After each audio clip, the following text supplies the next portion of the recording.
Hi, everyone. I'm Stan Mallow. Welcome to Paranormal Yacker. My guest on today's show is Kevin D. Randle. I'll be yakking with him about his book, UFOs and the Deep State, A History of the Military and Shadow Government's War Against the Truth. Kevin Randle, welcome to Paranormal Yacker. Well, thank you very much. When it comes to UFO cover-up, what comes to mind for most people is the crash of a craft of unknown origin in Roswell, New Mexico in 1947. You have researched the Roswell incident more than probably anyone else, and you've written extensively about it. In your opinion, was the craft that crashed in Roswell of alien origin? I lean in that direction, and I say lean in that direction for the reason we do not have what I would think of as a smoking gun. We have explored every avenue of a possible terrestrial origin of the craft.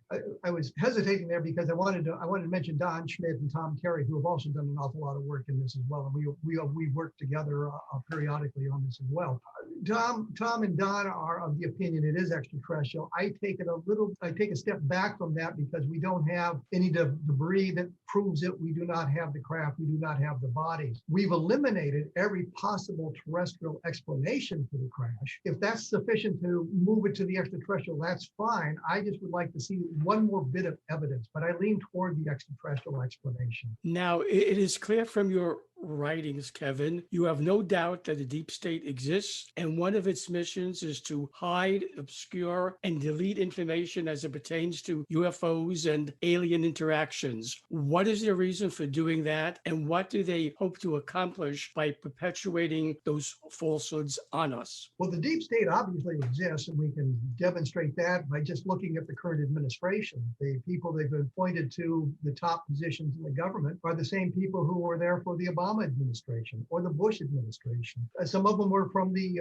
Trump administration. So the bureaucrats stay on from year to year to year, regardless of the administration, regardless of political party they belong to. It's all about retaining power. And that's the reason they suppress information about UFOs, is it's about retaining power. We have learned through our own history that every time a technologically superior civilization comes in contact with a technologically inferior civilization, the technologically inferior civilization ceases to exist. Not necessarily conquest or warfare. The mere introduction of the technology can radically alter that society. And if you alter the society, you make incursions upon their power, you may reduce their power, and it's all about retaining power and making money by retaining that power. So the reason they suppress the information about UFOs is the retention of power. Now, when it comes to a deep state, who is part of it and how did they become part of it? Are they recruited?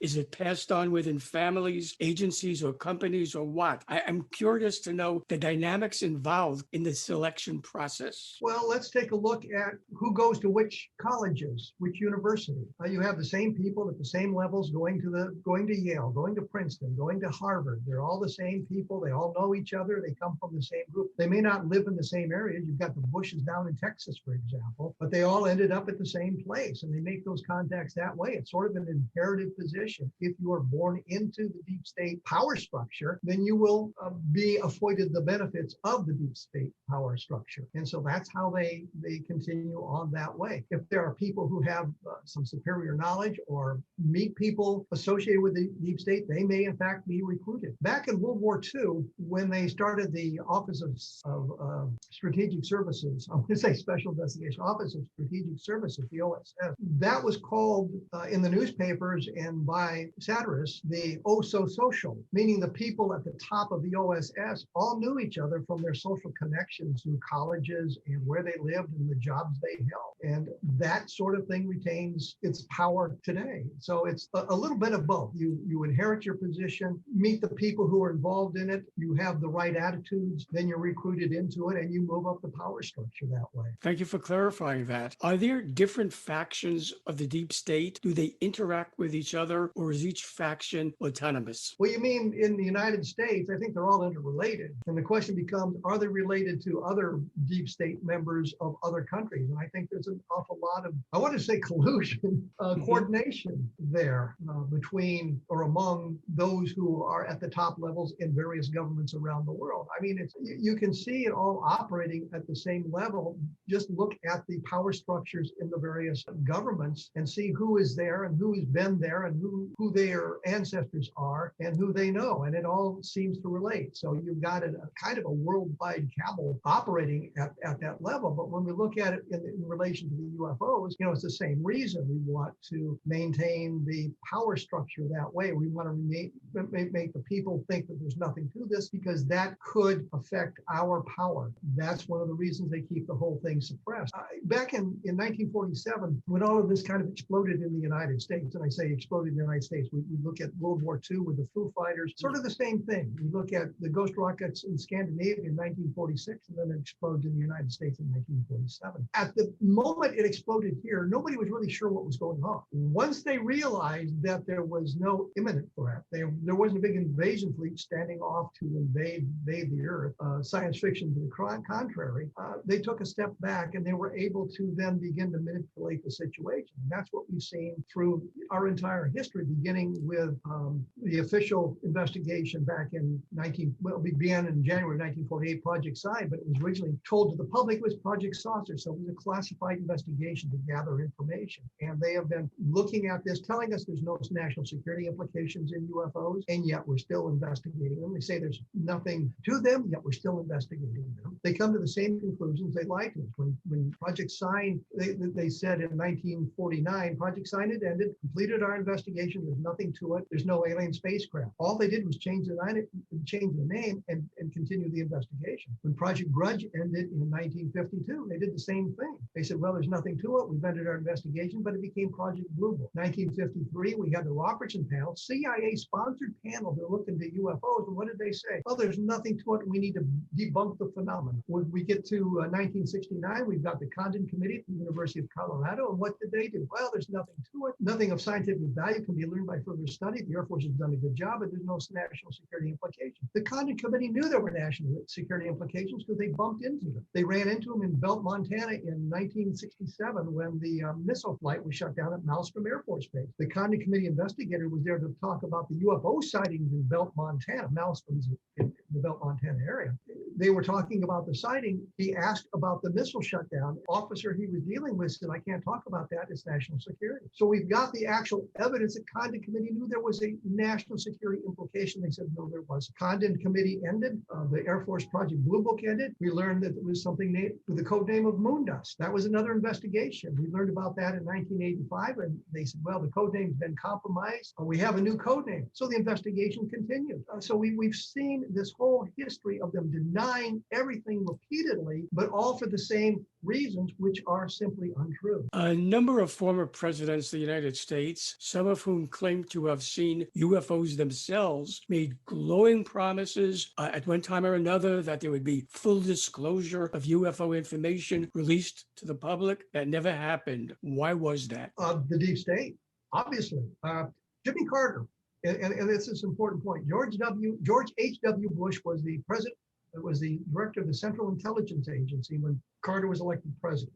As president-elect meets with George Bush, and Bush says or Carter asks him about UFOs, and Bush says, well, I would like to remain as the director of Central Intelligence when you are inaugurated. And Carter says, I'm bringing in my own guy. And then Bush says, well, I can't tell you about the UFOs. He says, you're going to have to get it from a different direction. So here's the director of the Central Intelligence Agency, who now has nothing to lose, telling the president-elect, granted he's the president-elect, you can't have that information. You'll have to wait till you're president. I think what happens then, if the president goes to the various top officials to talk about UFOs, they say that information is spread out over a number of agencies. We'll have to gather a report together for you. And somehow that information never gets gathered. And things happen to divert the president's attention. With President Carter, it was obviously the Iran hostage crisis, diverting his attention. And I think that's what they do. They delay it as much as they can. They say, we'll prepare a report, we'll pull it together. Things intervene. The president forgets about it for a moment. When he gets back to it, he says, oh, something else has come up. I think with Clinton, with him pushing forward, I think the Monica Lewinsky scandal diverted his attention.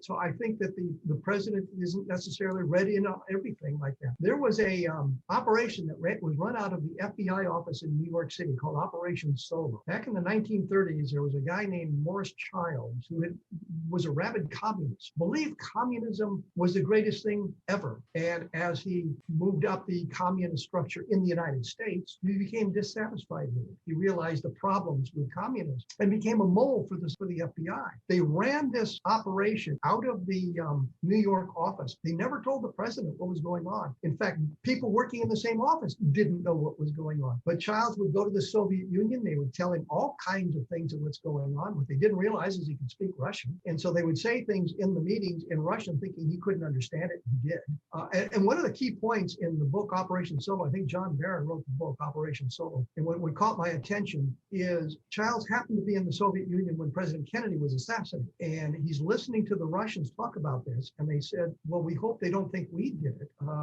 because we had no involvement in it. And they were as shocked as the rest of us were about that. But their discussion suggested they had no idea it was going to happen. And Childs was able to bring that information back. And he talks about how they would be at these meetings and he would try to remember everything. And he and his wife would scribble notes in the hotel rooms after the meetings so they could bring them back to the FBI. And the operation ran in 1990. When President Ford was going to meet with the Soviets at some big summit, and he was very worried about this world stage he was going to be playing on and worried about what the Soviets knew and what they could do. And the FBI finally brought him in and told him, well, we have this operation. He was one of the few presidents who knew this operation was going on the whole time it was going on. And I think the UFO operation is the same way. They don't read the president into it if they don't have to. He doesn't ask. They're not going to tell him. They're not going to volunteer. They're going to assume that world problems get in the way of what I guess you would think of as nice to know information. That's what we called it in the military. Nice to know information. Something that's fun to know. But the business of being president, the business of running the country, the business of being the world freedom leader gets in the way oftentimes of trying to get to that nice to know information. And there are ways to dodge it. And that's what's been going on. I thought at one time that if I was a president, I could get any information I wanted. I'd go to the director of Central Intelligence and say, I want all the information on UFOs. And he would say, well, Mr. President, you are cleared for that. My next verbalization would have been, you're fired, bring in your deputy. But we've seen with President Carter how that didn't work. And when he began asking questions, I'm sure that we'll put together a report for you, Mr. President, and somehow that report never gets delivered. And they know they've only got to hold out for 4 years or 8 years at the worst, and then somebody else will come in and maybe he won't care about UFOs and flying saucers. Maybe he'll have another agenda that he wants to pursue, and they can keep the information buried that way. You include in your book a truly shocking revelation, that being how the deep state conducted investigations that involved various techniques using chemicals and other mind-altering procedures. Who were they conducted on? Why were they conducted? And how did it affect the lives of those who were interrogated? We move into the realm of the Air Force Office of Special Investigation, and they're the ones that have run some of this. But there's an awful lot of people who are in the AFOSI who are kind of locked into the deep state. If you go back to the history of the AFOSI, the first man who was brought in to direct it or set up the Office of Special Investigation was a former FBI agent, a high-ranking FBI agent. They wanted to set up something that worked like the FBI. When we move forward, we have any number of stories of Air Force personnel being interrogated by the Office of Special Investigation. Terry Lovelace, for example, was an enlisted airman, and he reported a UFO sighting or had a UFO experience. And he was taken by the AFOSI, regressed chemically, hypnotically, subjected to all kinds of interrogation techniques, separated from his good friend who had the same experience, was with him when it happened. To get the information, they searched his house. They looked for pictures. They said, well, you must have pictures. And he said, I don't have any pictures. And they took cameras, they filmed, they searched his house, and finally transferred him to another base. If I remember correctly, he was given an assignment to paint, after this all happened, he was given an assignment to paint these plywood, 4x8 plywood sheet pure white, get them nice and when he got done, they said, now strip the paint off. And so he was given busy work until he got out of the Air Force. We know from the Rendlesham Forest experiences of December of 1980, this would be John Burroughs, Jim Pedeston, Charles Halt. I mean, these are the names we know. The object that landed near the Bentwaters Air Force Base, actually Royal Air Force Base in England. They saw the object. Most of the activity took place over 3 nights.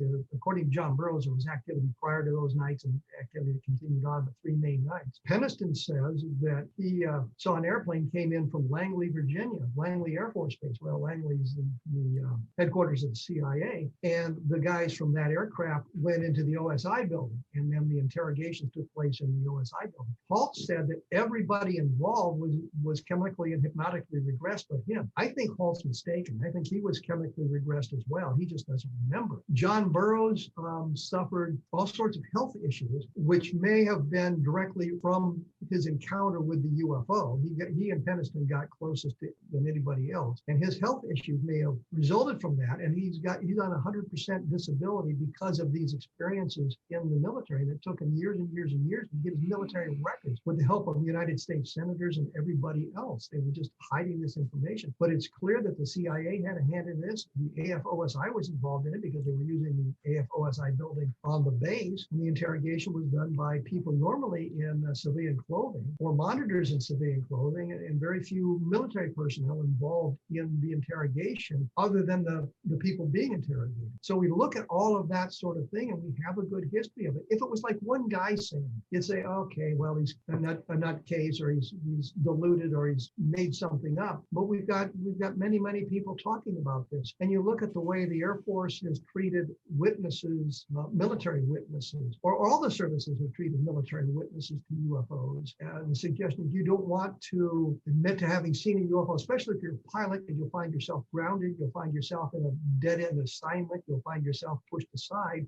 and that sort of thing if you report those sorts of things. But we've got all kinds of information from people who are involved in these sorts of activities. So we know it's not something that it was just a one-off or 2 people. It's many people who are involved in this. So it's a suppression of the information from the highest levels. And some people feel an obligation to talk about it eventually, or they are mentally disturbed by the interrogations, and it manifests itself in other ways, so that they eventually get to the point where they realize this was what happened to them. So it all marries into the deep state, but it shows how the deep state has suppressed the information about UFOs and kept the good information to itself, which is why I have very little faith that this new report coming out next week is going to be of any value to us. I think what we're going to find out, I think there's at least 120 sightings they talk about in the report, as I understand the information, and they're going to report the majority of them are drones, some kind of drone activity, some kind of drone aircraft being tested that the pilots weren't aware of. I think part of the explanation is going to be, well, it's a technological glitch in the equipment manifesting itself as looking like the UFOs, because there's some sightings where the witnesses monitored the stuff on various equipment, radars, television cameras, and that sort of thing. There were no guys standing around on the deck seeing the UFOs, for example. A lot of the aircraft intercepts were done using the technology in the cockpit, with the pilots not seeing the things themselves. There are some sightings where the pilots have seen things. There was a photograph that came out from a Navy pilot who took a picture of the cockpit of his airplane on his cell phone and think, well, you have your cell phone in the cockpit. Crying out, there's enough distraction up there. You don't need your cell phone going off. But then again, as a pilot myself in the military, I mean, we carried cameras into combat, for God's sake. So, I mean, it wouldn't be all that unusual for a pilot to have a camera with him to take photographs. So, yeah, we can look at that, but I think the report's going to say, I think we already have it leaked in the public. Well, there's nothing to it from an extraterrestrial point of view, but there may be some national security implications, and we're going to continue to investigate. This is what we've heard for 50, 60 years. So I don't see anything really changing, but it's the kind of the influence of the deep state. There's a lot of interest in this stuff now, so now we've got to do something to deal with that interest and suppress that interest. So if the report comes out and says, well, we looked at this stuff, there's nothing really extraordinary about it, I think their belief is the general public will say, well, that was interesting, what's next? There have been reports over the years by not just regular citizens, but of military personnel who claim they were abducted by alien beings. This has led to widespread speculation of a direct connection between alien visitors and the military. What are your thoughts on the feasibility of such a connection? Well, we have the Terry Lovelace story, which is outlined in the book, and he's a military personnel, not a pilot. I think he was an enlisted soldier, or I should enlisted airman. So we know that there's that sort of thing. The people at Bentwaters, again, Rendlesham Forest, they were military, from Lieutenant Colonel Halt, retired Colonel Halt, down to senior NCO involved in an interrogation. So we've seen that sort of thing. So Lovelace was abducted. The guys in Rendlesham may not have been abducted, but they had interaction with the craft, and it may be deeper than that. We've seen other military personnel talk about abduction scenarios as well. I do not think the military is conducting abductions in the way that some people talk about the military abductions. I think that may be a misnomer. It may be implanted information. It may be. I did an investigation with a woman in Utah who thought she was abducted with a number of her children. And one of the girls said that there was a human working with them. And I've often thought that some people perceive humans involved in the abduction because it makes it easier for them to deal with the situation, because there's a human involved, not some kind of alien creature, not just alien creatures. So I think there might be some of that involved in it as well. We've seen a widespread abduction phenomena. I also think that the tales of the longitudinal studies where people are abducted over a period of years, the same people, I'm very skeptical of those. I always think of it as more of a one-off. Targets of opportunity. Barney and Betty Hill, for example, Calvin Parker and Charles Hickson, Travis Walton, one-off type things, and the targets of opportunity, and they gather their information that way. They do not do the longitudinal studies that have been perceived by many others. I think there's problems with us not understanding completely all the mental problems. Mental problems not right. All the problems we run into. Sleep paralysis, I think, gives rise to some, not all, but some abduction stories, and then the misuse of hypnotic regressions by people who are not really qualified to engage in that sort of research tends to lead some of the people into stories that are not true. But that doesn't explain all of them. And to make that clear, I know that I've been criticized when you just said sleep paralysis explains them all. No, I didn't say that. I said explain some of them. And I was involved in a case where that was the explanation. Absolutely convinced, based on the evidence and based on the interaction I had with the people, it was sleep paralysis that caused this abduction phenomenon, and it was nothing else. I think the influence of science fiction and the TV movies and the discussions on documentaries influences as well, but it doesn't explain everything. So there's some of that going on, and there's some very interesting studies. You can make a case, I think, that Terry Lovelace was an unwilling participant in an experiment by the military, and there was no real abduction. It was his experiment to convince him of that. You can make that case based on everything that he's published on it and what I publish in the book, that it was some kind of a military experiment. We know the government has conducted experiments that do not operate within the ethical boundaries of science. You've got to have an informed consent before you experiment on someone. And yet we know that it's not true. We know of the Tuskegee experiment where they let the disease syphilis run its course in a number of African Americans to see, so they could observe it. They pretended to be treating these men and just let the disease run its course so they could monitor it. There was a study done of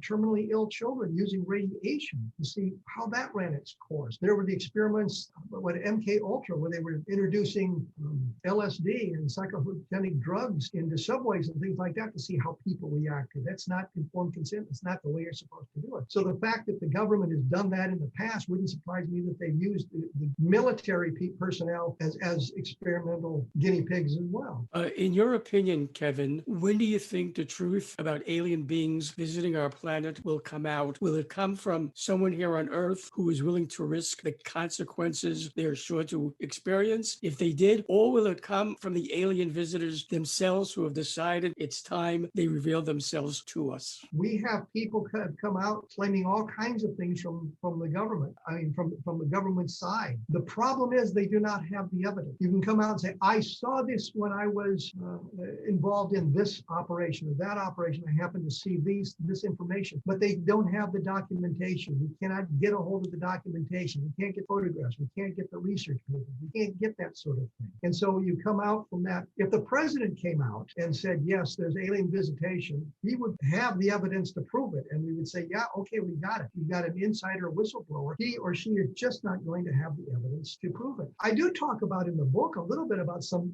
whistleblowers who've come out and the way the government has gone after them.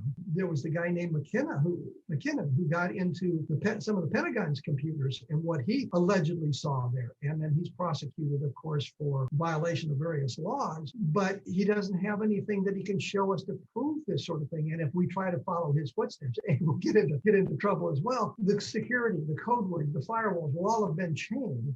His pathway wouldn't be one that we could follow, but we've seen that. We know that there was this deep space program at one point, a secret space program, I should say, run out of Vandenberg Air Force Base. The New York Times published the story, I think in the late 80s, early 90s. It's in the book with the specifics. They closed down the program because they thought it was too dangerous to the astronauts in flight. So they had these 39 people at Vandenberg Air Force Base. I think it was 39 people at Vandenberg Air Force Base going through astronaut training, and they shut the program down. But nobody knew about that till they shut the program down. So you wonder how many others have been trained in a similar fashion, are part of that secret space program. But what else have they done? They've launched an awful lot of satellites and spacecraft off Vandenberg Air Force Base, and a lot of it has to do with our spying operations in other countries. In the guise of weather satellites, for crying out loud. I mean, what you've got a weather satellite flying over. How many people have used the satellite photos to find hidden archaeological ruins in, say, Brazil? I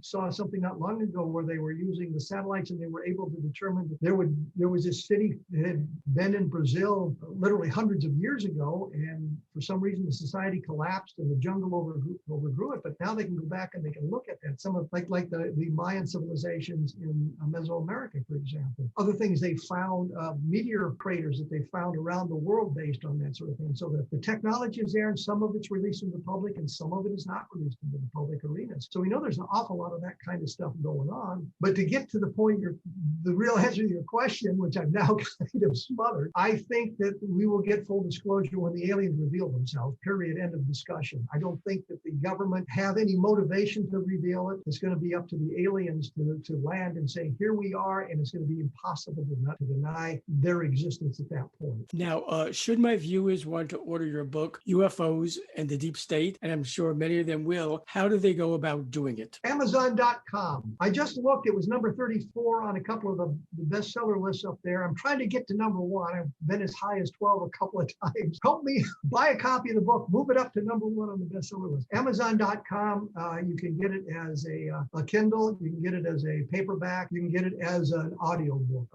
I think that Barnes & Noble probably has it too. I'm not sure about the distribution into the bricks and mortar bookstores because I haven't been into a bricks and mortar bookstore in literally years. As a writer, you used to haunt these things, but now you can do all of that online. You can go to my blog at www.kevinrandle.blogspot.com. There's a link to the book. You click on the book, it takes you to Amazon.com. It's got a list of my other books. Roswell in the 21st Century, for example, looks at the Roswell case as a cold case and what you can do there. I did a book called The Best of Project Blue Book, for example, looking at the case files that we can now access because the Project Blue Book files are now available in the public arena. And I've got a complete set of them on microfilm. I also have a 1 terabyte hard drive, which is about the size of a pack of cigarettes, that has the entire Project Blue Book files on it. I can carry around in my pocket. The advantage I had was I'm doing the book in 2019, 2020, so I can look at all the stuff that developed after the Air Force completed their investigation of a specific case and what happened to the witnesses and what other information was developed. So I can bring all of that to bear too. And it's just been published as a hardback, a special edition copy, The Best of Project Blue Book, again at Amazon, but you can get a paperback copy or a Kindle copy much cheaper than that nice hardback. And I did a book on Encounter in the Desert, which is the Socorro landing, Lonnie Zamora's landing in 1964, which I think is interesting because what inspired that is I was talking to Ben Moss and Tony Angiola, who had been investigating the case, and they said that there 3 people had called the police station prior to Lonnie Zamora going out and seeing the craft. And we've always said, well, the Lonnie Zamora case was a single witness case, and that makes it somewhat problematic, even though there's physical evidence. And they were talking about these 3 witnesses. And I said, well, did you check the police records? Did you check the police logs? And I never got an answer from them. So I was looking at the Project Blue Book file on it, and in there I found a report from a Captain Richard Holder, written on the night of the landing. I don't know if it was after midnight, so it might have been on April 25th, but it was, you know, the same night that Lonnie Zamora saw it. And he mentions in that report 3 people had called the police station. So I'm now thinking, why didn't anybody in 1964 look for those 3 people? It wouldn't have been that hard to find because they knew the path the thing followed. They knew the times. Socorro wasn't that big. They could have found, maybe not those 3, but they may have found somebody else. So we looked at Encounter in the Desert and the Lonnie Zamora case, and I think that's an interesting book. But UFOs and the deep state, that's the one I think that explains why the presidents haven't been able to release the information, how the information is suppressed, how it works, and what cases we can look at that bring us to that conclusion. Kevin D. Randall, I thank you for being my guest on Paranormal Yacker. Yakking with you has been most informative. I wish you success with your book and you get there to #1. With your help, I'm sure I'll make it. Thank you. Great speaking with you. Thank you. Hi, everyone. I'm Stan Mallow, the Paranormal Yacker. I hope you enjoyed the interview you just watched. To be sure you don't miss any interviews on my free YouTube channel, all you have to do is press the subscribe button on your screen.